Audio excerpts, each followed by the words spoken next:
Ačiū tėvuliui, senai motulai, kad mane mažų gražiai auginai. Lazdijų krašte dar gyvi senieji amatai, nes čia gyvena žmonės puoselėjantys senolių palikimą, iš kartos į kartą perduodantis jį kitiems. Kaimo žmogui ilgus gruodžio vakarus užpildydavo pabuvimai su kaimynais, dirbant kokius nesunkius, bet gyvybiškai reikalingus darbus. Verpiant, plunksnas plėšant, pinant kašiukus, rišant šluotas ar audžiant. Tas laikas ypač tikdavęs tinklus megzti, esą bus laimus, nes susideda iš kryžiukų. Kad neišmokė darbelių dirbcie, kad neišmokė darbelių dirbcie.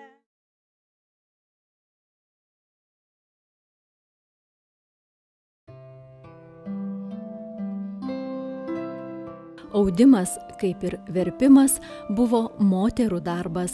Austi paprastai pradėdavo anksti pavasarį ir baigdavo iki lauko darbų pradžios. Austi ir verpti seniau mokėjo kiekviena Dzūkijos kaimo moteris.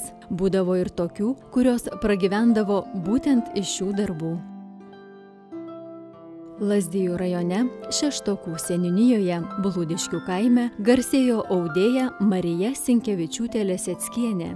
Visų audimo gudrybių Marija išmoko iš savo mamos ir močiutės. Išmokau pirmiausia nuo savo močiutės, Tarutienės, mamos.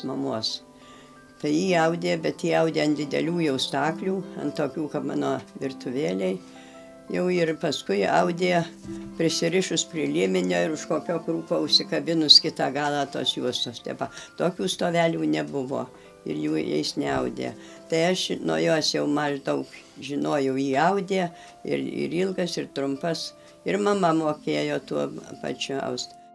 Per savo gyvenimą su šiais stoveliais nuaudusi daugiau kaip 1000 juostų, liaudies meistrė senąją audimo technologiją mielai dalijasi su visomis juostų audimu besidominčiomis moterimis.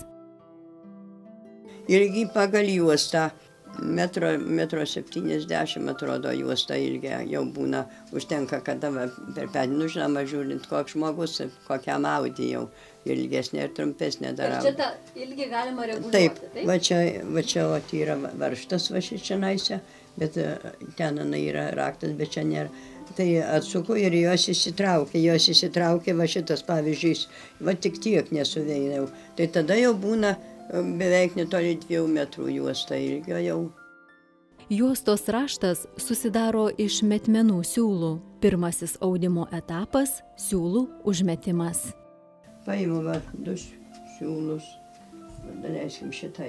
Bet aišku, prieš tai turit galvoje raštą. Taip, pirmiausia įsirengt reikia raštą. Va jeigu apmesi ir vienas siūlas ir skaičiuojasi, va nuo šitų, reiškia, metasi dugno, kaip sako, aš sakysiu taip, kaip sakė man, dugno 2 siūlai, o rašto 1 siūlas. Ir apesi arba siauriau ar plačiau ir raštas neišeis tada jau.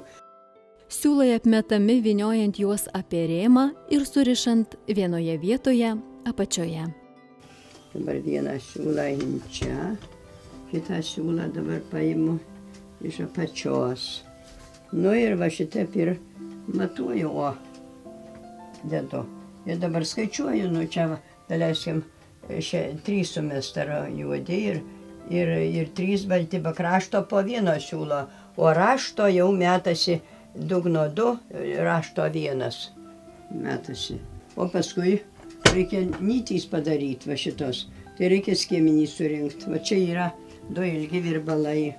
O paskui reikia surinkti skiemenys va, po 1 siūlo. Čia man va, ant 1 virbalo, kita ant kito. Tai reikia turėti geras akis, ar ne? Ir akis, jau kai buvo geros akis, tai čia juokas, o dabar jau matot, iš 1 siūlo 2 darosi. Bet jau sunkiau, aišku. Ką padarysi, taip turi būti, kaip turi būti. Ir va, maždaug surenki šitaip skiemenis, va. Ir tada jau jau darau vienus siūlus iš vienų darau nytis, o kitas jau čia va. Čia jau čia šitą pati čia jau, čia šito pagalio nebūna, kaip jau, bet aš čia pati taip sugalvau. Va tik tai šniūrą dedi ir kiekvieną kartą reikia su tuo šniūru pakelti tie siūlai. Bet kadangi man užėjo į galvą, kad reikia čia dėti tokius kaip ir, balana, kaip gero audimo, čia būna skiemenys. Tai aš pasidarau įdėjau tą pagalį su vinutėm prisikalus ir man nereikia kilot šitą, aš čia vieną pusę, iš vienos pusės darau nytis, va matot, o kita pusė lieka ir kita pusė būna apačioj po šitom ir eina per šičia. Ir toliau audi prastumą, va, galą juostos nuaudi prastai visai, tik tai pakeli nytis ir pagal šitą pagalį nuaudi prastai. O paskui pradedi raštą ir viskas yra.